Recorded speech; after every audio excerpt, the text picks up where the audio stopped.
Hello everyone, welcome back to my YouTube channel. Ayun guys, kumusta po lahat ng mga ka-IDC? Kumusta po tayong lahat? Sana'y nasa mabuting kalagayan tayo. Ayun, di po tayo nakapag-upload kasi nga di po may iwasan na dadalhin tayo ng ating amo kung saan sila pupunta. Kaya wala na akong time na mag-upload. Pero nagmamarathon ako pag gabi para naman pandagdag ng views habang hinahantay natin ang part 26. So balik-balikan muna natin ang mga upload ni Kalingap Rab para naman dumagdag. At syempre, wag natin kalimutan supportahan din natin si Kalingap Ido kasi marami din siyang mga videos, halos araw-araw siya nag-upload at para makatulong naman tayo kahit papaano sa ganitong paraan sa kanyang channel. At yan po ay ginagamit naman niya sa kanyang scout at syempre kasi charity vlogger po si Kalingap Ido kaya kailangan po natin suportahan. Maganda po ang adhikain ng kanyang channel.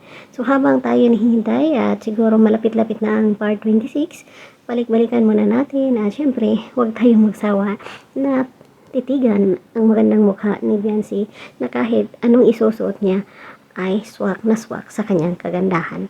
So that's all for now while waiting sa part 26. Ayan, balikan natin ang ating mga idolo na si Biancy at Ido. Panoorin natin ulit. At yan lang po. Salamat ng marami sa inyong pag-subscribe sa aking channel. That's all for now. Thank you so much for watching. God bless us all. Bye-bye. Mama!